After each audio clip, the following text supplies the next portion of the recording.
Super king. ಒಂದು ಕಾಲದಲ್ಲಿ ಪರ್ವತಗಳ ನಡುವೆ ಒಂದು ಬಲವಾದ ರಾಜ್ಯ ಇತ್ತು. ಆ ರಾಜ್ಯದ ರಾಜನು ಬಹಳ ಶಕ್ತಿಶಾಲಿ. ಅವನ ಹೆಸರು ವೀರೇಂದ್ರ. ಜನರು ಅವನನ್ನು ಸೂಪರ್ ಕಿಂಗ್ ಎಂದು ಕರೆಯುತ್ತಿದ್ದರು.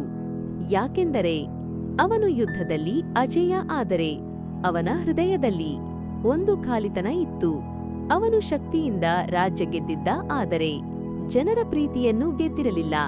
ಜನರು ಅವನಿಗೆ ಗೌರವ ಕೊಡುತ್ತಿದ್ದರು, ಆದರೆ ಭಯದಿಂದ. ಒಂದು ದಿನ ರಾಜ್ಯಕ್ಕೆ ಒಂದು ಸಣ್ಣ ಬಾಲಕ ಬಂದನು. ಅವನು ಅರಮನೆ ಬಾಗಿಲ ಬಳಿ ನಿಂತು ಹೇಳಿದನು, ರಾಜನೇ, ನೀನು ನಿಜವಾಗಿಯೂ ಸೂಪರ್ ಕಿಂಗ್ ಆಗಿದ್ದೀಯಾ? ಅರಮನೆ ಮೌನವಾಗಿತ್ತು. ರಾಜನು ಕೋಪಗೊಂಡನು. ನೀನು ಯಾರು ನನಗೆ ಪ್ರಶ್ನೆ ಕೇಳಲು? ಬಾಲಕ ನಕ್ಕನು. ಜನರು ನಿನ್ನನ್ನು ಪ್ರೀತಿಸುತ್ತಾರಾ ಅಥವಾ ಭಯಪಡುತ್ತಾರಾ? ಆ ಪ್ರಶ್ನೆ ರಾಜನ ಮನಸ್ಸನ್ನು ತಟ್ಟಿತು. ಆ ರಾತ್ರಿ ರಾಜನು ಅರಮನೆಯಿಂದ ಹೊರಗೆ ಹೋದನು.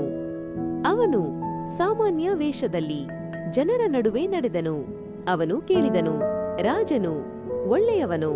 ಒಬ್ಬ ವೃದ್ಧನು ಹೇಳಿದನು, ಅವನು ಶಕ್ತಿಶಾಲಿ, ಆದರೆ ಹೃದಯವಿಲ್ಲ. ಒಬ್ಬ ತಾಯಿ ಹೇಳಿದಳು, ನಮಗೆ ರಕ್ಷಣೆ ಇದೆ, ಆದರೆ ಸಂತೋಷ ಇಲ್ಲ. ರಾಜನ ಹೃದಯ ಮುರಿದು ಹೋಯಿತು. ಮುಂದಿನ ದಿನ ರಾಜನು ತನ್ನ ಕತ್ತಿಯನ್ನು ನೆಲಕ್ಕೆ ಇಟ್ಟನು. ಅವನು ಘೋಷಿಸಿದನು, ಇಂದಿನಿಂದ ನಾನು ಶಕ್ತಿಯಿಂದ ಅಲ್ಲ, ಪ್ರೀತಿಯಿಂದ ಆಳುತ್ತೇನೆ. ಜನರು ಆಶ್ಚರ್ಯಗೊಂಡರು. ರಾಜನು ತೆರಿಗೆ ಕಡಿತ ಮಾಡಿದನು, ಬಡವರಿಗೆ ಆಹಾರ ನೀಡಿದನು, ಅನಾಥ ಮಕ್ಕಳಿಗೆ ಆಶ್ರಯ ಕೊಟ್ಟನು. ನಿಧಾನವಾಗಿ ಜನರ ಭಯ ಪ್ರೀತಿಯಾಗಿ ಬದಲಾಯಿತು. ಒಂದು ದಿನ ಅದೇ ಬಾಲಕ ಮತ್ತೆ ಬಂದನು. ಅವನು ಹೇಳಿದನು, ಈಗ ನೀನು ನಿಜವಾದ ಸೂಪರ್ ಕಿಂಗ್? ರಾಜನು ನಗುತ್ತ ಕೇಳಿದನು, ಯಾಕೆ? ಬಾಲಕ ಹೇಳಿದನು, ಯಾಕೆಂದರೆ ನಿಜವಾದ ಶಕ್ತಿ ಕತ್ತಿಯಲ್ಲಿ ಇಲ್ಲ, ಹೃದಯದಲ್ಲಿ ಇದೆ. ಆ ದಿನದಿಂದ ವೀರೇಂದ್ರ ಕೇವಲ ಬಲವಾದ ರಾಜನಲ್ಲ, ಜನರ ಮನಸ್ಸಿನ ರಾಜನಾದನು. ನಿಜವಾದ ಮಹತ್ವ ಶಕ್ತಿಯಲ್ಲಿ ಅಲ್ಲ, ಮಾನವೀಯತೆಯಲ್ಲಿ ಇದೆ.